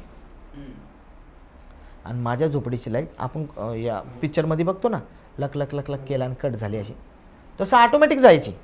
तो बल्ब उडत नव्हता, काय नव्हतं, काय नाही. पण जर सकाळी उठून जर बघितलं ना, तो बल्ब तिकडं लावून जर बघितलं बाबाच्या रूममध्ये, चालू राहायचा. आणि बाबाची लाईट चालू राहायची आणि माझीच जायची. तर मग मी एकदा बाबांना बोललो, बाबा म्हटले असं असं आहे, काय नाही ना म्हणे, काय प्रॉब्लेम नाही. आता ते मला घाबरून न बोलण्यासाठी मला सांगत नव्हते काही गोष्टी, मग सांगत नव्हते. तर मग मी बोलत जाऊ दे, आपण कशाला त्यांना जास्त फोर्स करायचं. जर आपल्या गुरूंनी जर सांगितलं काय नाही, तर मग आपण पण काही घाबरायची गोष्ट नाही. कारण की माझे जे गुरु होते, जेव्हा मी इथं रात्री बसायचो पूजेला, तेव्हा ते तिथं बसायचे. पण ते काय करत होते काय नाही ते देवाला माहिती, पण ते जागायचे. आणि मग मी त्यांच्याकडे जायचो, माझी साधना झाल्यावर जेवायचो, आम्ही सोबत जेवायचो. जेवण वगैरे झालं तिथून आम्ही परत झोपडीवर यायचो. झोपडीवर आल्याच्या नंतर मी माझ्या विश्रांतीला, ते त्यांच्या विश्रांतीला. असं करत करत दादा हा काळ 1.25 महिन्यापर्यंत आला. 1.25 महिन्यापर्यंत आला. रोजचं हेच शेड्यूल चालू होतं की बाबा अंगावर येणं, अंगावर खेळणं, आणि एकदा तो धूर दिसला, एवढंच. खायला टाकलं की ती गोष्ट संपत होती, ती संपायची. पण असं होत नव्हतं की बाबा कोणी दिसतंय, कोणी येतंय चालत, असं नव्हतं होत. जाणवायचं माझ्या पाठीशी कोणतरी आहे, मला कोणतरी चक्करमध्ये टाकतंय, अशा काही गोष्टी जाणवत होत्या. तर मग मी गुरुजींना विचारलं, गुरुजी म्हणले हे दिसत का नाही? गुरुजी म्हणले ते दिसणार, तुला दिसणार. आणि मी म्हणलं बाबा हे दिसलं तर आपल्या काही कामाचं नाही. तर आता सांगा, आपण इथं आहे आणि ती शक्ती आपल्याला दिसतच नाही, ते बसावं नाही ते एखाद्याला कोणाला त्रास करू. बरोबर आहे, काहीतरी दुखापत. हां, म्हणजे माझं ते कसं झालं, आता हे लेकरं बाळा असल्यामुळं आपण काय करतो, ती वस्तू घरात नेता येत नाही, कारण की ती शेवटी भुताडकी असल्यामुळे त्याला घरात नेणं म्हणजे आपल्यासाठी आणि समाजासाठी पण धोका आहे. कारण की ती जी वस्तू असती, आपण तिला जरी सिद्ध केलं पण शेवटी नंतर ती आपल्याला कंट्रोलमध्ये आणते, कारण की ती आपल्या पर्यावरणाच्या विरोधात आहे. ती गेलेली वस्तू आपण तिला जर वळवतो, गेलेल्या एखाद्या मुंजाला जर आपण जागृत करून उठवलं आणि ते पण आपल्याला वायुरूपात दिसते, म्हणजे आहे ते घनच रूप, पण मग त्याचं रूप ते दाखवत नाही, मग त्याच्यासाठी आपण त्याच्यावर काय विश्वास करणार, म्हणून ठेवणार. तर मग त्याच्यामध्ये काय झालं, ज्या वेळेस आपण गादी चालवायचो किंवा गादीला बसायचो, तर एक वेगळीच जी ओढ होती है ना, ती चालू झाली. म्हणजे त्याला ती स्त्रियांची ओढ लागायला लागली ॲक्च्युली. तर ती ओढ लागायला लागली, त्याच्यामुळं मी काय केलं, तो प्रकरण तिथंच थांबवलं. माझे पहिले नाथपंथांचे गुरु आहेत, त्यांच्याशी संवाद साधला की म्हणलं नाना महाराज, माझ्याकडून हे अशा गोष्टी घडायला लागल्यात, ही वस्तू आणल्याच्या नंतर हे असं प्रकरण होत आहे. तर ते काय म्हटले, ही जी वस्तू आहे ही घरात ठेवण्यासारखी नसते. मग ॲक्च्युली मी ती घरात पण नव्हती ठेवली. माझ्या घरापासून एक 700-8 मीटरवरती आपलं एक जंगल आहे, त्या जंगलामध्ये नेऊन ती ठेवली होती. ठेवल्याच्या नंतर मग ज्यांनी मला मुंजा दिला होता, माझे मूळ गुरु, जे मुंजाचे गुरु होते, ज्यांनी मला ते शिक्षण दिलं होतं, तर मी त्यांना फोन केला.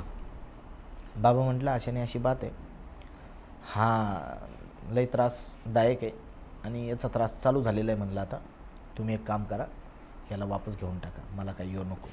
कारण की ज्यावेळेस आपल्याकडं मंत्रतंत्राची एवढी शक्ती असल्यामुळं तर मग त्याची आपल्याला गरजच नाही ना.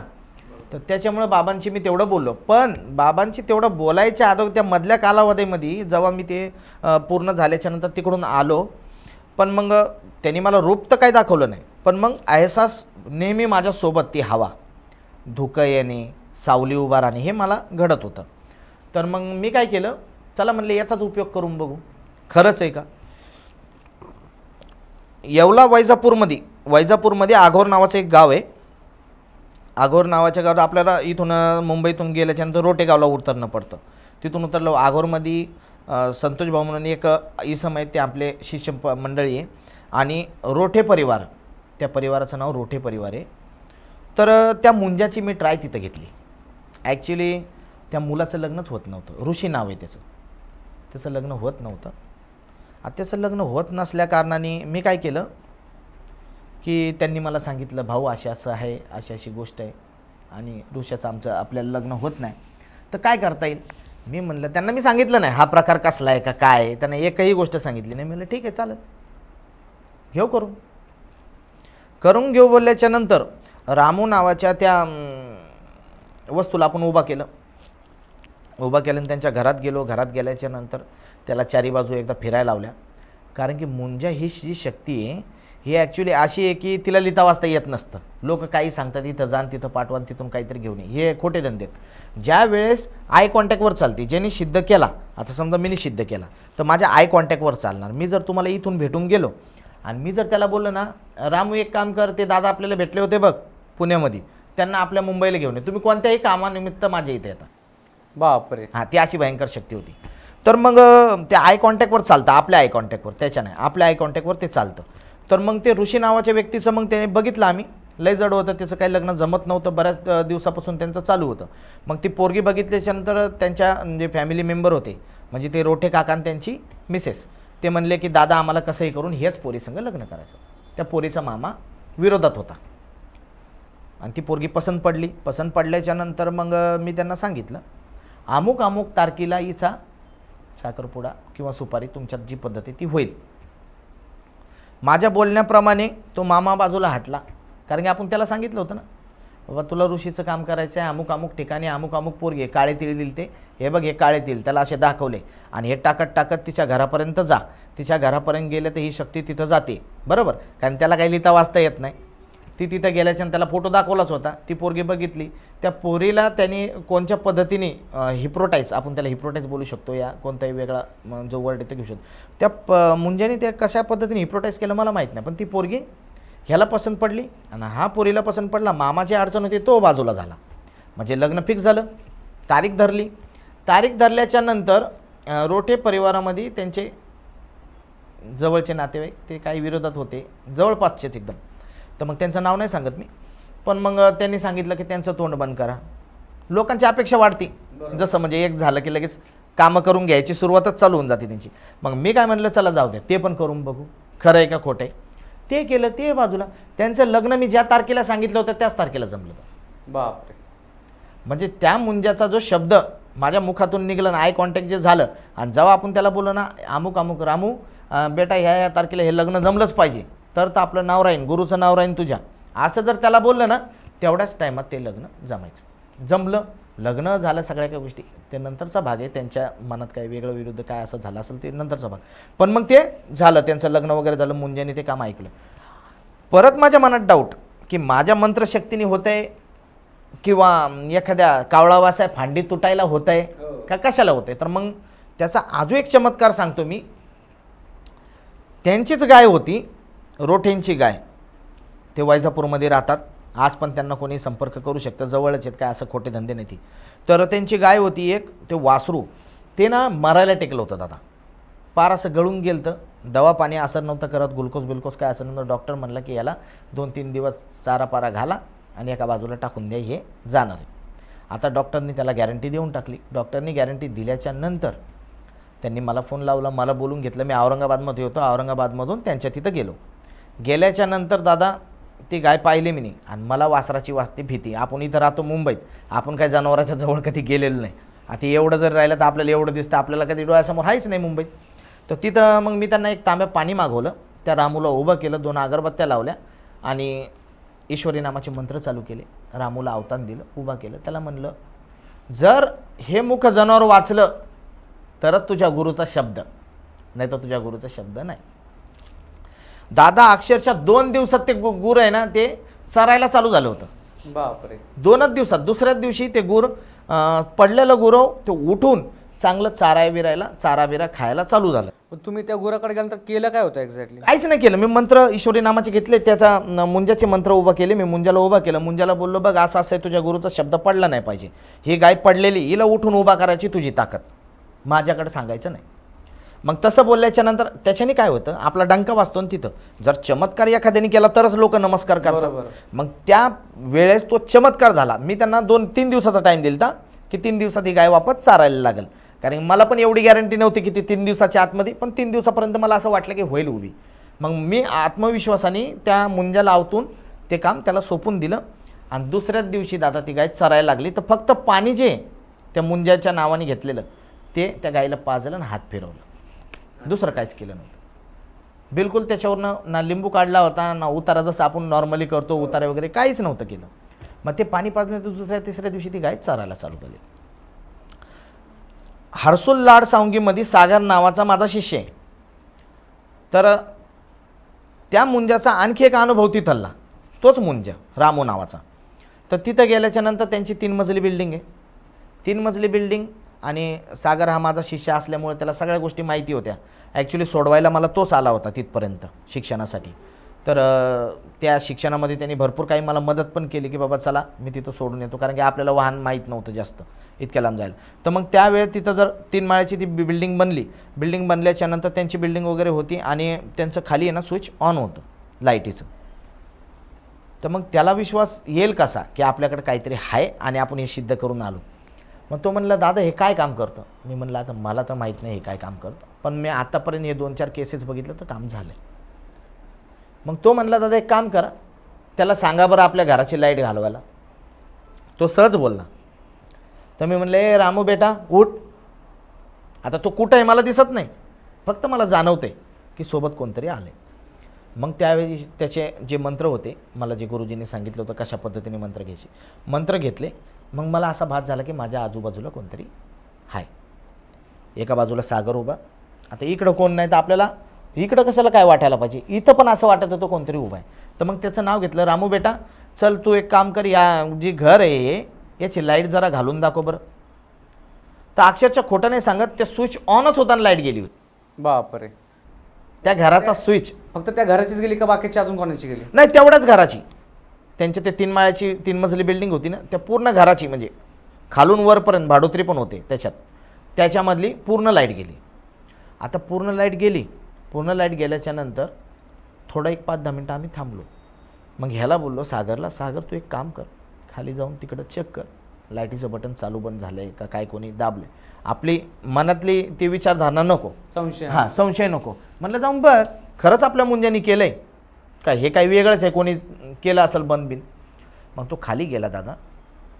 खाली गेल्याच्या नंतर बघतो तो स्विच ऑनच आहे. स्विचला काही छेडछाड नाही. वायरी बघितल्या, कुठं शॉर्ट नाही, कुठं सर्किट नाही, काय नाही, काहीच प्रॉब्लेम नाही. मग वापस 10-15 मिनटाच्या कालावधीनंतर आम्ही देवीच्या मंदिराच्या इथं बसलो. असं देवीचं मंदिर होतं त्यांच्या घरात, आणि असं मी समोर बसलो. समोर बसल्यानंतर त्याला बोललो, एक काम कर रामू, ही गेलेली लाईट वापस आण, आपल्याला गाणे ऐकायचे. तर दादा 5 मिनटाच्यात लाईट आली. बापरे. 5 मिनटाच्यात परत ती लाईट आली. तो एक अनुभव घडला. त्याच्यानंतर आणखीन माझ्या घरात मुंबईमध्ये एक अनुभव घडला. मुंबईमध्ये 2 अनुभव घडले. मुंबईमध्ये मग त्याला घेऊन गेलो मी. आता म्हणलं ही वस्तू कामाची आहे आपल्या, माझं क्षेत्र असं भगतगिरीचं, तर म्हणलं आपल्याला ही प्रत्येक याच्यामध्ये कामाला आहे. नवरा बायकोचे झगडे असले तर मिटवा, हे ते सगळे काय आपल्या डोक्याने हे कामं करायचे आहेत आपल्याला. तर घेऊन गेल्याच्या नंतर मग तिथं त्याला ती एक स्थान दिलं. पिंपळाचं जुनं झाड होतं, तिथं स्थान दिलं. आणि ते माझ्या एका काकाला मी सांगून ठेवलं होतं की इथं अशी वस्तू, याच्यावर लक्ष ठेवा, म्हणजे कोणी नेता कामा नाही, कोणी फेकता कामा नाही, कारण की सगळा जीव त्याच्यातच. कारण ती वस्तू जर हरवली तर मग ते आपल्या काहीच काम, ते सापडणार पण नाही मग कुठे आहे काय. तर मग तो अनुभव मी घरी गेल्याच्या नंतर 6-7 दिवसानंतर मी ॲक्च्युली जेव्हा ही साधना झाली ना, साधना झाल्यापासून 15 दिवसापर्यंत मला ह्याने घरीच नाही जाऊ दिलं. बाहेर ना, औरंगाबादला आलो, संभाजीनगरला, तिथून वापस मग वैजापूरहून येवल्याहून वापस संभाजीनगरला गेलं, आणि संभाजीनगरहून पुन्हा मग घरी आलो. घरी आल्याच्या नंतर तर त्याच्यात एक चमत्कार असा होता की संभाजीनगरला जेव्हा मी बसलो होतो ना, तेव्हा आमच्या एरियामध्ये 2 ते 3 माणसं, सावंत नावाचे, करपू अण्णा, माझी आजी, असे 2-3 जण तिथं बसले होते. आणि तो करपू अण्णा कसा जरा मजाक किस्मचा माणूस आहे, साऊथ इंडियन आहे, पण मग आपल्या घरचे संबंध चांगले असल्यामुळे तो कसं मजाक मस्ती करतो. क्या रे बेटा इतना दूर गया, क्या सीखने गया, क्या सीखा. तो असं बोलल्याच्या नंतर मग मी म्हणलं खरंच ही आपली तोहीन होती ना. मग जसं आता तुम्ही मला जर बोलले एवढं काय येतं, मग तू काय केलं आता इतक्या लांब बसून, तर मी म्हणलं उधर ही बैठो 2 मिनट में, आपका कपडा कौन सा है, आप कितने लोग हो. आता ते मला माहीत नव्हते तिथं कोण कोण बसले. तर जसे डोळे लावले ना दादा, तिकडलं सगळं चित्र दिसलं होतं याचं नाव घेतल्यावर. बापरे. ह्या मुंजाचं जसं मी नाम घेतलं, रामू बघ अशी अशी गोष्ट आहे, मला तू सगळं दाखव तिकडं काय, असं बोलल्याच्यानंतर मी असे डोळे बंद केले, शांत बसलो 2 मिनटं. डायरेक्ट माझ्या पुढं असा पिक्चर कसा येतो तसा पिक्चर चालू झाला.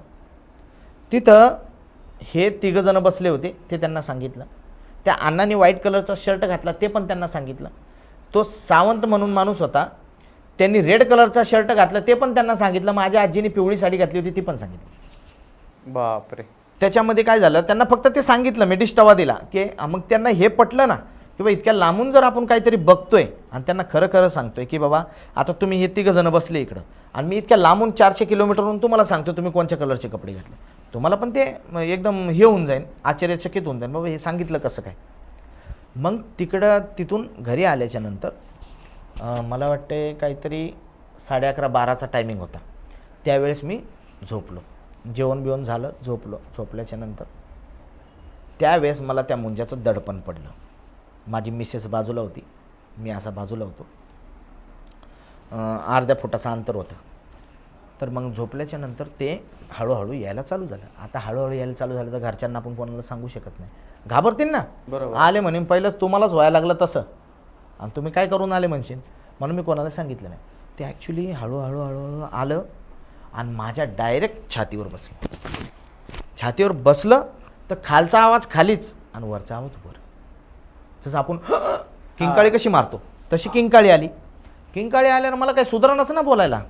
मी असं उठून बसलो. उठून बसल्याच्या नंतर दादा मग माझी मिशीच उठला. एवढा किंकाळीचा आवाज आला तर मला बोलता येईना. उठून बसली. काय झालं काय झालं म्हणे. म्हटलं काय नाही झालं, मला एक ग्लासात पाणी आण. कारण मला त्याचे मंत्र माहीत होते, जर काय असं त्रास व्हायला लागला तर काय करायचं. तर ते गुरुच्या सानिध्यामुळं मला ते सगळं सांगितलं होतं त्यांनी, काय झालं तर काय करायचं. तर ते पाणी आणल्याच्या नंतर मी पाणी वगैरे अभिमंत्रित केलं, घरात शिंपलं, मी पिलो आणि जरा निवांत झालो, रेस्ट झालो, वापस झोपून गेलो. दुसऱ्या दिवशी तो एक तिथं अनुभव घडला. त्याच्यानंतर ज्या काकांना मी सांगितलं होतं, मगाशी तुम्हाला सांगितलं काकाला माहीत होतं की बापली वस्तू इथं अशी अशी आहे आणि ह्याला कोणाला हात लावू देऊ नका. तर दादा मी तिकडं पिंपळाच्या झाडाची इथं ती ठेवली होती ना, ती कशी तरी ऑटोमॅटिक खाली पडली ती वस्तू. ऑटोमॅटिक पडली. त्याला खप्पा वगैरे बनवला होता, जसं आपण देवळी बनवतो तशी तिला देवळी बनवली होती त्या झाडामध्ये. आणि ॲक्च्युली मुंजा हा पिंपळावरती जास्त थांबतो. कारण की त्याचं ते जसं आपण बोलतो ना, एक राहतं घरच पिंपळ आहे. कारण की पिंपळावर का थांबतो त्याचं पण एक कारण आहे. पिंपळ हे सगळ्यात जास्त थंड आहे. कारण इथं थगत गौतम बुद्धांनी साधना तिथंच केली होती. आणि पिंपळाच्या झाडाखाली दिवसा ऑक्सिजन आहे आणि रात्री ऑक्सिजन आहे. कधीही बसा, कार्बन डायऑक्साईड सोडत नाही. त्या झाडाखाली ठेवल्याच्यानंतर तो मुंजा तिथं थांबला. पडल्याच्या नंतर काकांनी मला सांगितलं, तर त्यांनी काय केलं, मला न विचारता त्याला उचलून वर ठेवला. आलं का लक्षात. कारण की तो मी सिद्ध केलेला आहे, माझा आहे. आता माझं लेकरं जर तुम्हाला उचलून तुम्ही न्यायला लागले किंवा वर ठेवायला लागले, तो तर तुम्हाला त्रास करणारच ना. बाबा सोड म्हणून, नाही तर काहीतरी शिवी तरी देणार किंवा एखादी लात तरी मारणार. तर काकाला ते पहिला कळालं नाही. पहिल्या दिवशी त्यांनी उचलून ठेवलं ना, त्यांचं पूर्ण अंग जड झालं. आता मला तर होतच होता अनुभव, पण ते वेगळा अनुभव त्यांना पण झाला. पूर्ण अंग जड झालं. तर मला त्या दिवशी काय नाही बोलले. त्यांना काय वाटलं की बाबा आपण कामं बिमं करतो, अंगात कणकणी झाली असेल वगैरे, नाही का. तर त्यांनी त्या दिवशी मला काय सांगितलं नाही. संध्याकाळी येऊन दुसऱ्या दिवशी संध्याकाळी आले, किरण म्हणे अशी अशी गोष्ट झाली. म्हटलं काय झालं. तर माझं अंगच राहत नाही बोलले. म्हणलं कशाने. तर म्हणलं एक गोष्ट झाली होती, ते रामू नावाचं जे मुंजा होता तो खाली पडला होता, मी त्याला उचलून वापस वर ठेवला. मी म्हटलं मग मला एकदा विचारायचं तरी मी आलो असतो. म्हटलं किती लांब होतं आपल्या इथून. 5-10 मिनटाच्या अंतरावर होतं. ठीक आहे म्हणून. मग मी काय केलं, त्यांच्यावर उपाय नाही सांगितला. मी म्हटलं अजून किती दिवस त्रास होतो मला पण बघू द्या. कारण की ते मुद्दामून केलं मी, का खरंच आहे का खोटंच आहे. तर जवळ मी त्याला त्याची मिठाई नाही दिली आणि जवळ मी मानमंतुका नाही केली, 5 दिवस त्या माणसाला त्रास होतो. माझ्या काकांना पूर्ण जबरदस्त त्रास, पुरं आंग बिंग पूर्ण जाम पकडलेलं, हे गुडघे वगैरे पकडलेलं, काम करायची ते इच्छाच नाही. तो जाऊच देत नव्हता बाहेर. म्हणजे आपण एखादा नाही म्हणत का एखाद्याच्या वाटेला आपण मुद्दा म्हणून गेलो, तसं त्यांचं ते सिस्टम झालं. मग त्या शेवटच्या टायमाला त्याला एक मिठाई दिली एका पानावरती, काही मंत्र मारले, त्याला बोललो यांचं उतरून टाक, आणि त्यांच्या हाताने ती मिठाई तिथं ठेवायला लागली आणि माफी मागायला लावली. लगेच नीट. मग आता जर तो मुंजाचा प्रयोग नसता तर ते नीट झाले असते का. नाहीच. अंग दुखणं असतं तर दवाखान्यात गेले असते, बरोबर, तिथं नीट झाले असते. मग तो ॲक्च्युली मला तिथून पण कळालं की हे पूर्ण जसा मी अभ्यास केला की ते खरंच मुंजा होता. मग ते घरात बायका लेकरं असल्यामुळे आणि गादीवरती आता देवाची गादी म्हणल्याच्या नंतर अर्ध्याने जास्त घरच्या बायकाच येतात. माणसं हे फार कमी येतात, लय मोजून येतात बोटावडे. आणि मग बायका आल्याच्या नंतर काय होतंय की आपल्या घरात ही अशी वस्तू चालत नाही. उद्या चालून काय झालं, कमी जास्त झालं, कोणाला घात झाला, त्रास झाला, तर मग त्याला जिम्मेदार कोण. म्हणून मी माझ्या गुरूंना फोन केला.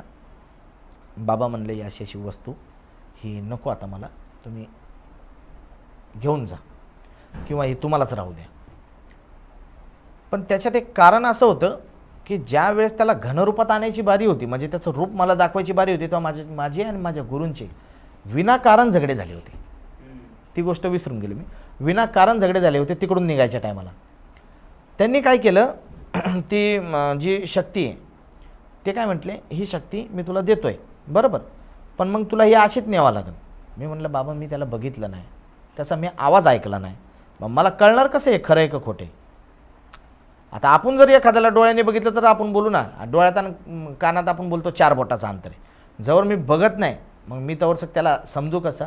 तर बाबांनी त्या टायमाला मी जसं सांगितलं ते वाटीचा प्रयोग करायला सांगितला होता, आहे का नाही याच्यासाठी. तर ते झालं होतं सक्सेस. मग तेव्हा समजलं की बाबा ते दिसत नसेल किंवा अजून त्याला टाईम जात असेल, म्हणून मी ती साधनं तोडली होती. आणि त्यांची माझी थोडीशी कुरकुर लागली होती की बाबा हे इतका टाईम झाला, मी बसलो आहे, 1.5 महिना उरकून चालला, 6 महिन्याची तुम्ही सांगितली होती. जाणवत आहे त्याच्याबद्दल वाद नाही, पॉवरफुल पण आहे त्याच्याबद्दल पण वाद नाही, कारण की मी अनुभवले कामं. पण मग ह्याने दिसलं पाहिजे ना, दिसलं तर मला त्याला संवाद साधता येईल, काय बोलता येईल. पण तो दादा मला काही शेवटपर्यंत दिसला नाही. फक्त तेवढाच हे जे अनुभव झाला हाच लय भयंकर झाला. पण मग हा जो अनुभव होता ना, हा अनुभव मी तर सांगतो की कोणीच गुरु सानिध्याशिवाय बसू नये आणि सुरक्षाशिवाय बसू नये. कारण की ज्या वेळेस स्वतःवर घडतं आणि स्वतःवर बितती तेव्हा त्या समोरच्या व्यक्तीला स्वतःच कळतं की हे फार अवघड आहे, हे हँडल नाही होऊ शकत. नाही होत दादा. अर्ध्या रात्री तुम्ही नग्न अवस्थेत आहे, पूर्ण झोपडी, आजूबाजूला पुरं जंगल, 4 किलोमीटरपर्यंत काहीच नाही, तुम्ही कुठं जाणार ते आलं तर? बरोबर. आणि करणार काय? तुम्हाला एकच पर्याय आहे, बसून एक तर तुम्हाला त्याला संवाद साधायचा आहे, दिसला तरी संवाद साधायचा आहे. नाहीतर मग तुम्हाला त्याच्यावरती एकच ऑप्शन आहे, पळ काढायची. पळ तर काढता पण येणार नाही, नग्न अवस्थेत तुम्ही पॅन्ट घालणार का पळणार? बरोबर. म्हणून हा जो मुंजाचा अनुभव आहे की लोकांना एकच सांगायचं बाबांनो की करत असाल तर एखादा चांगला चुंगला शाना सुरता गुरु आणि त्याला खरंच काहीतरी त्याच्यातलं माहिती आहे. नाहीतर आपण करायला जायतो 4 आण्याची मुर्गी आणि व्हायचा 12 आण्याचा मसाला. कारण की ह्या साधनेमध्ये दादा माझ्या डोळ्यासमोर आहे, त्याच गुरुजींकडे एक पुण्यातलाच व्यक्ती होता, त्यांचं नाव नाही मला माहिती, त्यांचा शिष्य होता पुण्यातला, त्याचा घात झाला होता, मेला होता याच साधनेमुळं. आणि त्यांनी मला अलर्ट पण केलं की किरण बसायच्या पहिला 4 वेळेस विचार कर, नंतर मी तुला संधी देणार नाही. कारण की त्यांनी माझ्या घरच्यांशी पण बात केली होती, जे काही झालं तर जबाबदार हा तुम्हाला मुलगा राहणार आहे. म्हणजे आपल्याला ती बघायची इच्छा होती हो, पण मग ते समोर नाही आलं. पण मग मी ऐकलंय आणि अभ्यास पण केला आणि बघितलं पण. असं नाही की गुरुजींवर विश्वास ठेवला आणि लगेच बसलो, असं नाही. 4 लोकांकडून चौकशी पण केली, खरंच त्या साधनेसाठी माणूस मेला होता. ॲक्च्युली त्याच्या डायरेक्ट छातीवर बसायचं ते आणि त्याला ते झेपत नव्हतं. डेअरिंग लई केली त्यांनी, भयंकर डेअरिंग केली. पहिला त्याला ते मेंटल झाला थोडासा त्या साधनेमुळं. मेंटल झाल्याच्या नंतर त्याचा ॲक्सिडेंट झाला आणि पुण्यातलेच तुमच्या इथलेच होते. पण मग ह्या सगळ्या गोष्टीतून एकच कळतं की मुंजा साधनेला बसावा, पण मग गुरु सक्षम असला तरच बसावा, प्रॉपर गायडन्स वगैरे असेल, प्रॉपर. नाहीतर मग याच्यात हातच घालून मतलब नाही. नाही तर आपले सुखाचे दिवस दुखात कशाला घालायचे? घर जाळून कोळशा धंदा कोणाला शिकवला? कारण त्यात पैसे पण जातात हो, कोणी फुकट तर शिकवत जातात, वेळ पण जातो. 2, 2.5, 3 महिने तुम्हाला त्याच्यात घालवायचे, वेळ गेला, घरात काय आहे का नाही ते गेलं, जर याच्यात फटका पडला तोही गेला, फायदा काय मग? तर मित्रांनो, हे होते किरण सरांचे अनुभव आणि हे अनुभव खूप भयंकर होते मुंजाचे. आणि ह्या अनुभवातून तुम्हाला काय शिकायला भेटलं की आम्हाला कमेंट करून सांगा. आणि त्यांनी आपला गुगल फॉर्मच्या मार्फतच कॉन्टॅक्ट केलेला आहे. तर तुम्हालाही करायचं असेल तर गुगल फॉर्मची लिंक दिलेली आहे, किंवा इमिजिएटली कॉन्टॅक्ट करायचं असेल तर इंस्टाग्रामला तुम्ही DM करू शकता. तर आता इकडंच थांबूयात. धन्यवाद. जय हिंद, जय महाराष्ट्र.